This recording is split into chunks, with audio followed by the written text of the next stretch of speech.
In this video, I'm going to talk about good and bad use cases of GenAI tools.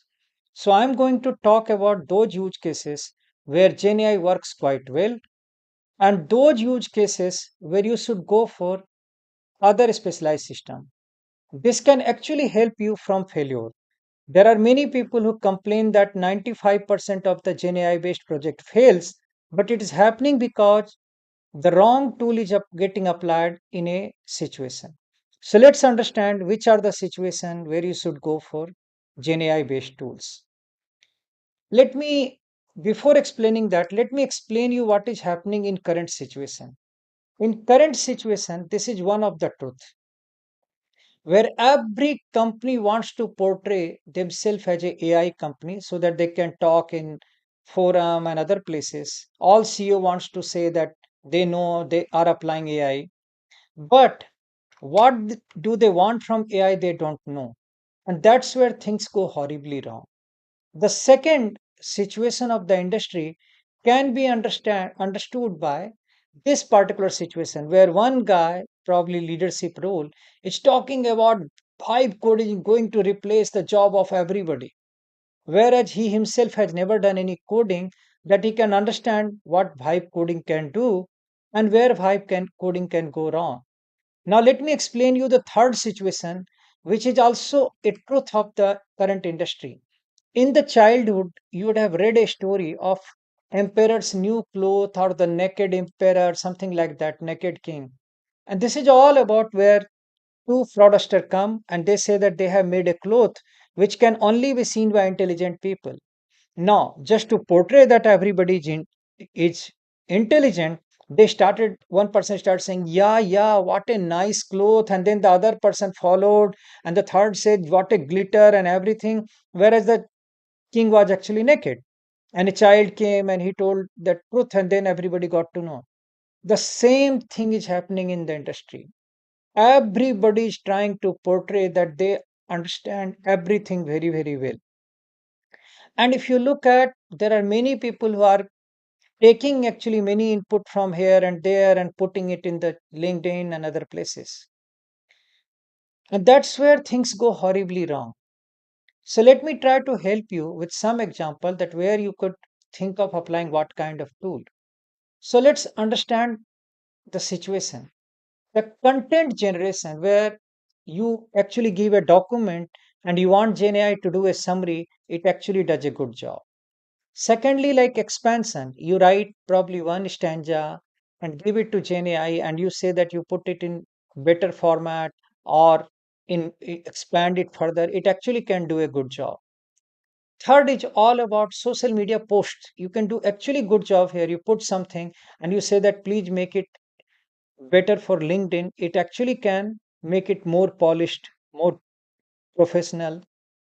You can ask it to create presentations and it can give you the complete bullet points, what you should put, and everything. And in fact, there are some specialized tools where you give a PPT and you ask it to beautify it, it can do that. If you are looking for something like that, understanding more, you can actually go through one of my video, which was top AI use cases and tools in 2025. It will look like this. And this, though it is of 2025, what I feel it's applicable even today, absolutely. So you can go through this and it can help you with many things to understand many things. Right now, what you need to understand that content generation I talked, it's a good use case. Now let's understand even the creative assistant is a great usage of GenAI. If you look at many people like us have been able to put many posts on LinkedIn, and if you look at the many posts that has been created, all these images are actually using GenAI based tools. And these are pretty good tool. What you need to understand if you are a small firm or if you are a firm who doesn't have a huge budget for the creative creation and everything, these are absolutely acceptable image. And we are leaving all these credits because obviously like when we are using why to take away their credit, and these are acceptable kind of image. So these images have been created using GenAI tools, and these are good use cases. You can also create very nice short video. You'll be surprised to know. I'll give you one example. In fact, one of my friend, he's actually quite intelligent, but even he got confused seeing these videos, and he was asking me again and again, "Who is this girl? Who is this girl?" He took time to understand these are artificially generated completely. Even like there is one particular video I have where one person is talking. These are completely AI generated videos. And these are good use of GenAI based tools. Similarly, if you are thinking about chatbot and other stuff, again, if you are a person who have even no idea, but there are certain tools which actually helps you to create these kind of chatbot, voice assistants, and everything, and these are pretty advanced. You can go ahead, you can actually like these are giving you different like menu item, and you can actually talk, you can actually type. So they are pretty extensive stuff. You can chat and all those things. And these are getting created very easily. You can see that I've used jotform.ai, and that's how these are doing good job. So these are good use cases. Similarly, like website creation, these like this kind of website and how what you should put, what how you should put these, again you can take help of GenAI. And if you're a person who knows what he or she wants to put, but want it like to look more professional and everything, again GenAI can do a good job here. What I'm trying to say that something is better than nothing. I'm not talking that the image that it creates is probably the best, but what you need to understand, if you can't create image at all, then whatever image it is creating is definitely better than there is not having anything. And that's where, if you look, and I don't think these images are some professional or somebody who really understands everything can really say that okay, you can make it much better. But otherwise, if you look at these images are, if for a general person, these are not bad images, these are quite good images. And these are getting created by GenAI based tools quite easily. But now there comes some area where you should take help of GenAI, but you have to be little careful. And one of that is code assistance. Take that code, but do not use that code unless you understand what code it has generated. There are situations where these GenAI based tools generate the code which actually are containing bugs or can go wrong drastically. And in that situation, you'll ship fast, you'll give the code faster, but you'll ship bugs, which will create a lot of issue. These are the same situation due to which probably you take 1 week of development, but 100 week of probably just the rectification. So keep in mind, these tools can generate code, quite good code, and 70-80% correct code, but you must understand the code before using it. If you're just pasting it like that, there is a great chance that you can just create something which is malfunctioning. Similarly, like you can use it for chatbot, you can actually create complete website design. One of the use cases HTML scraping, website scraping. This is also a great use case of GenAI, where you have some inputs, probably something known to you, and then you are putting on website, and then website is generating a output, and that output has tags and then the value. And these like vibe coding or these other GenAI based tools will give you the code which is actually using HTML tags. After that, it is taking that value, and then it can actually fetch those data and put in CSV or Excel format. So that's again another good use case of GenAI based tool where it is giving a code by which you can do HTML data scraping. Another use case is report analysis. Now, what you need to understand, I'm not talking of data analysis, I'm talking of report analysis. Let's say if you have a P&L statement. Now, P&L statement is actually a report. What you need to understand, to get complete revenue from the system for the whole year, complete cost, complete loss, and everything, somebody has crunched the data and given the final number. So profit and loss statement or balance sheet is actually a report. It's not data. And if you want GenAI to analyze these reports, these are actually good. It can do analysis and it can assist you. You are, let's say you are a startup and you want basic valuation of your company, and if you upload complete detail about what is your profile, what is your firm's profile and everything, it actually does some kind of scientific job, and it gives you logic by logic that how it has arrived to certain number. Similarly, like you have some document and you want it to like understand what the document is talking, or want to understand YouTube without putting much effort, it can do summarization. So these are good use cases of GenAI based tools. Now let me talk about those use cases which are not so good, where it is weak or very risky area. But before I explain you, let me explain you why it happens that way. What are the basic issues due to which it can go wrong? The basic issue is that many a times it expects very expert level big prompt, and that you cannot give. I'll show you an example.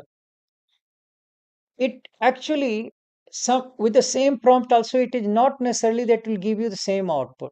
By very nature it is probabilistic in nature, and that's why with the same prompt, 4 digit work and it can give you the output, but fifth day it can fail.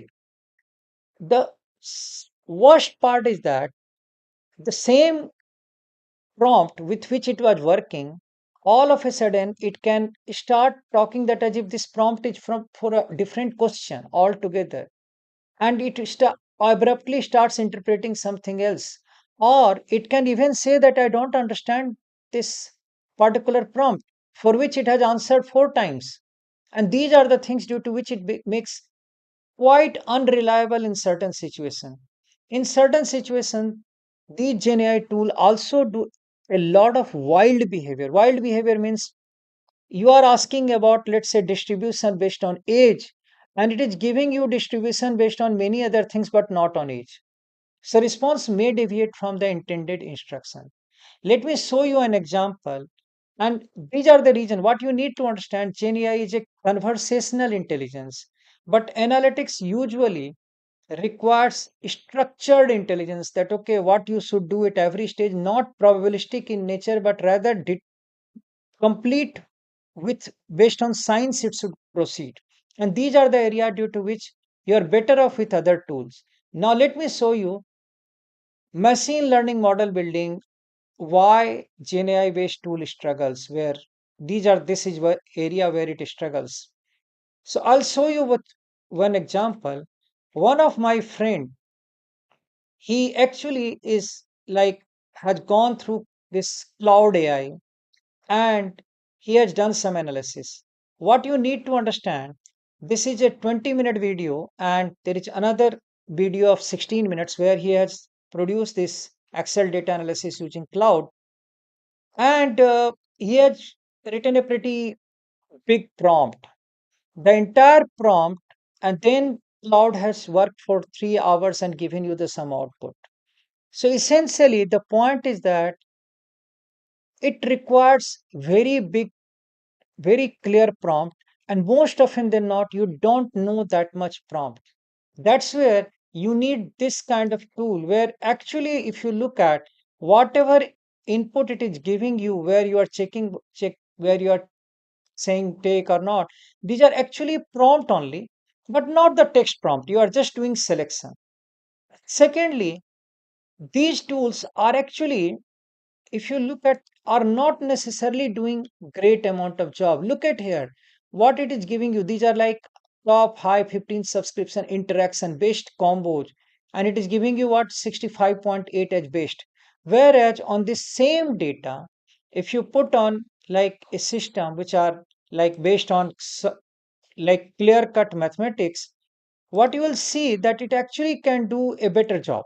It actually can go ahead and can figure out those kind of profiles where you have much better response rate.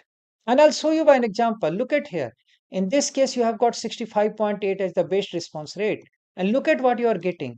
I'm just going ahead. Here the data is like why, who has taken, who will take your product, cross sell product. You can actually see this data like in the same on the same data I'm applying this particular tool, and you have to actually ignore why no. Why? Because that's just a mirror image of the yes. Essentially, wherever it was y was taking value yes or no, it created the mirror image. And it is, if you just go ahead, you say that okay, proceed and do the job.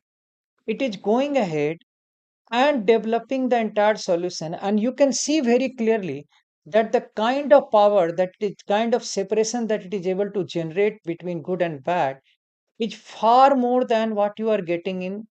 It's actually generating 86, but again, it's actually wrong because it is most likely, I forgot to tell that it should remove customer number also. Because customer number, even if you're getting good power, you cannot use in the future because customer number is an increasing field. You should not be using it. It's actually random. So now if you take a look here, it is just working. It is going ahead generating the output. And you can clearly see that it's giving you 80.8% in the best bucket. And what cloud is giving you 65.8 in the best bucket, right? Now, why it is doing? It's the reason is fairly simple because actually it is trying to match lot of things that how people are doing, and it is generating those bins like you can see. For balance it is generating 25,000 plus range, 10 to 25,000.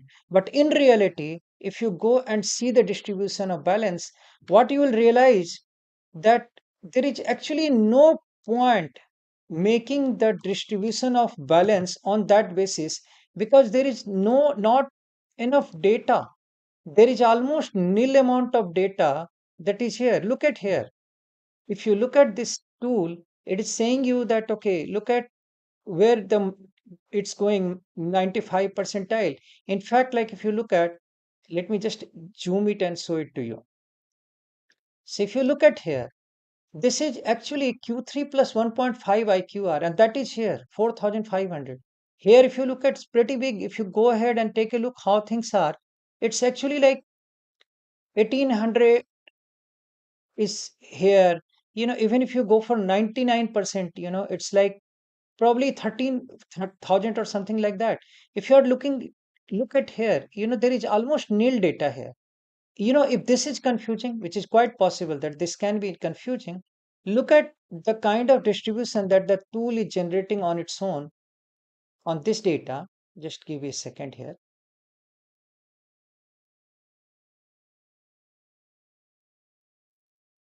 So look at the distribution that this tool is generating because this will give you even better clarity on like how it is generating. So take a look.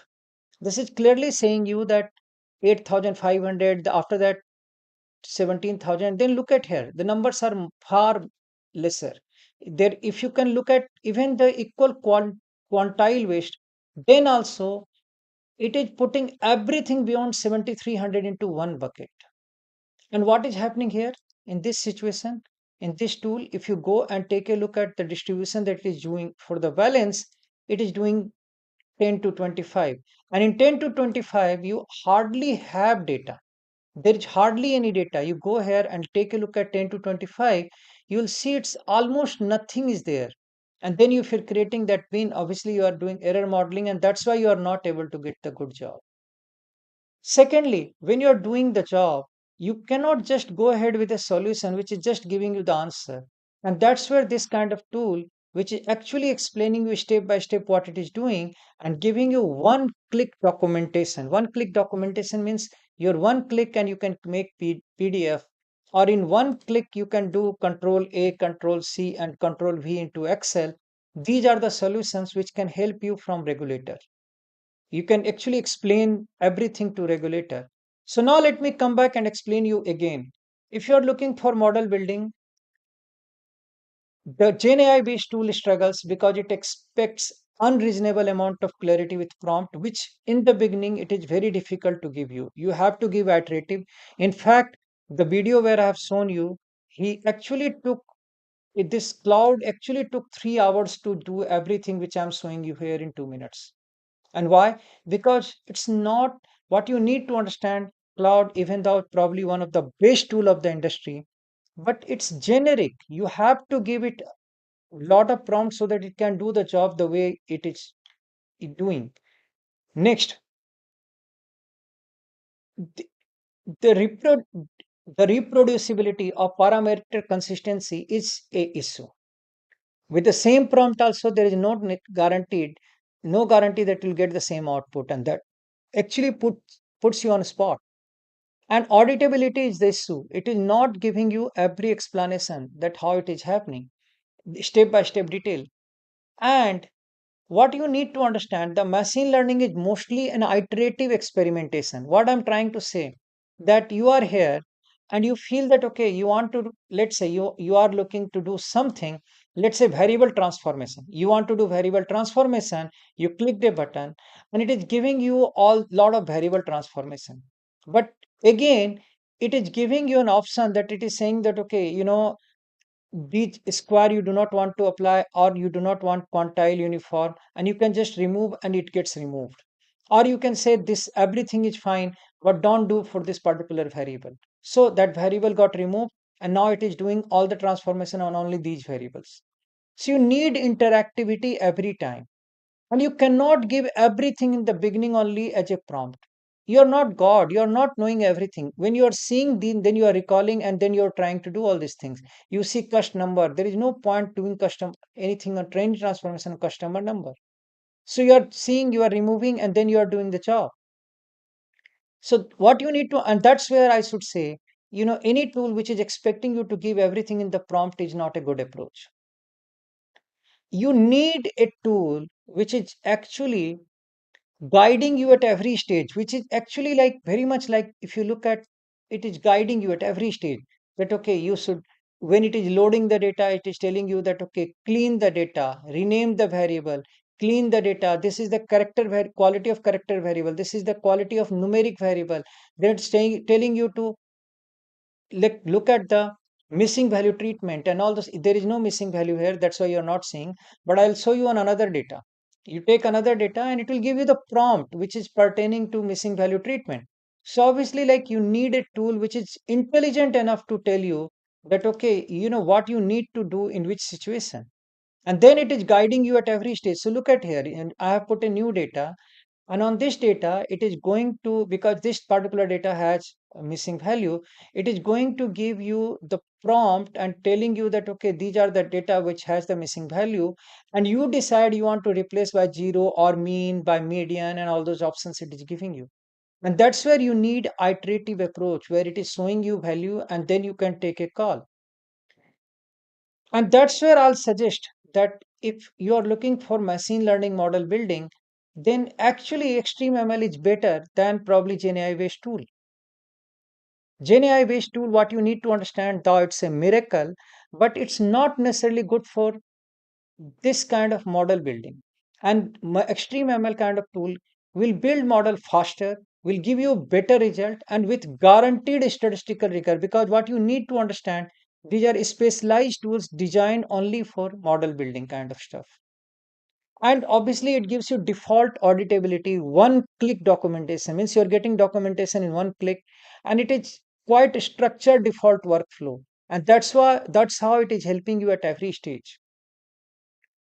Now, let me talk of another bad use case. It's interactive visualization. Like, you cannot give every prompt in the beginning and you can say that, give me this kind of chart.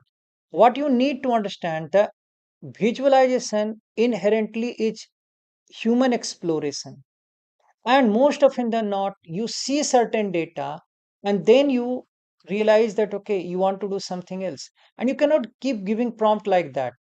What, you're much better if you're seeing the discovery and immediately you just go ahead and do that. Let me give you an example what I mean here. Let's say for any reason you are here and you want, let's say for any reason you want to create a job based dashboard. So you click the button, it created a dashboard using job badge. Now you see that okay, it generated, but you feel, oh no, this is doing wrong job because probably you created a lot of transformation which is coming. So let's go ahead, remove the transformation so that you can get rid of many of those variables. So you are, look at this power. So essentially, your one click and the variable transformation would have gone, and your dashboard would have got refreshed. Now there is no more that kind of variable, right? But you can go ahead, you can say, give me job wise. So job wise, it has given you, take a look. So job wise count, job wise running bad. Now, what is this? Job wise app date. Now you obviously this is not something that you want. So let's say you want actually sum of loan amount. So now it is giving you job wise loan amount. Now it is actually why it is not giving complete loan bar chart with line, because probably it is not something by which you will get cumulative. But for any reason you felt let's have actually a donut chart here. So now it is giving you donut chart. What you need to understand, these are like interactive stuff you are seeing, and then you are deciding that let's do something. You saw that, you felt it's good, but now you felt that, is it the case that in every zone it is happening? Now click here, there is no zone variable, but you see here all of a sudden you realize, okay, region is also same, let's do region wise. So now it is doing region wise midwest, then it is doing for northeast. So it is doing the job that you are, it is created is immediately the multiple variant of the dashboard. So this way, this kind of visualization, you are much better where you saw and immediately you create multiple variants, rather than you go ahead again put the prompt and again expect that it will generate everything. So for interactive visualization, again, I'll suggest you should go for the tool which gives you that facility by which you can do visualization part by part. Even talk to data approach, is like where people are going drastically wrong. There are people coming and they will say they understand their data very well. They will actually type something and the code works and the tool works. But where you go wrong, because it actually assumes that you understand very well about the data and every field and what distinct value it is taking. But that's a very big flaw in the assumption, because nobody knows that. A better tool would be that where the tool shows you, okay, this variable, this data has, these are the variable, and these are the distinct value. Then you will not go wrong. So let me show you an example. Let's say for any region, you are looking for, let's say, the division, and if it starts showing you distinct value of division, then you can apply it. Anybody, any Tom, Dick, and Harry can do filter. So it's showing you these are the divisions. You see, okay, this is fine. Probably I don't want to take that. And you, the moment you remove, look at here, it is generating the SQL code. Why it is doing that way? Because now you can pass this code to someone in the IT and he can give you a pipeline on a daily basis. And that's the, like, essentially you are helping, you are generating code which can actually help IT. You are looking for another, and look at it's giving you waterfall. Now you have 4771 record. Now let's go ahead. You look at, okay, I am looking at for any region, I'm looking at region also. So once you went for the region, it is showing you all distinct value of region, and let's say you are not looking at missing. So look at here. Now here you have 4771, and we know the total count also. The total count of record was 5960. You removed one, and due to which you got 4771. You removed here, you got 4566. So it's giving you the waterfall everywhere. Even for numeric variable, when you go ahead with this kind of tool, it is, and let's say you want to apply filter on loan amount, right? Let's say on loan amount. What, how it is helping you? That it is actually giving you the range so that you can, when you are applying, okay, what value you should put. Otherwise, what happens? Sometimes you say, give me 0 to 500 and you'll get 0 result. What is the point in putting those filter by which the result becomes 0? Because then there is no analysis at all. But here it is guiding you. It is saying the value is actually 1100 and up to 89,800, and it's just doing -1 and minus 0.01 and plus 0.01, which it is writing here also, so that you know what is the boundary and you could put value accordingly. So talk to data approach where you just, and you need to understand that's actually flaw. Like education field is taking value like basic or 10th or x11 Roman, or it is taking like value matriculation. You don't, if you don't know, you cannot type it. But if there is a tool where you select education and it starts showing you distinct values, anybody can go ahead and can do the filtration. And that's why you require a tool which is actually giving you the ability to see the distinct value on the fly without, even if you don't know the data, and then you can actually query the data by just GUI. Now let me show you another use case where this kind of tool is not really good. Notebook LLM, you have to be very careful. I'll give you example. Right, one of my like in our BTech alumni, they circulated a particular PDF which had a lot of things about which are the firms and every detail of the about the alumni. I wanted to extract that data from that PDF and put into CSV. And you know what it did? You'll be surprised. It went ahead and there were more than 72 records, and it actually took very less record and it started showing that, like these are the only records that you have. Right? Let me just show that. And then it then I went ahead and I told them, that's not possible. I can see 72 record. Next, and it actually gave me 26 record in the beginning. I'll show you. It actually gave me, like I put the data, it's give me 26. You say, I ask him, like downloadable, it's saying that, I went through and these are the like, and then it started giving some data. Then, I went ahead and told that, no, that's not possible. You are giving only 26 where I see 72. Then it started giving me in 10, you see these. Then I gave it another example that look at this, I see four organization where you are seeing three in that on 10, slide 10. Then it went, oh, I'm sorry. Now let me correct. And it gave four.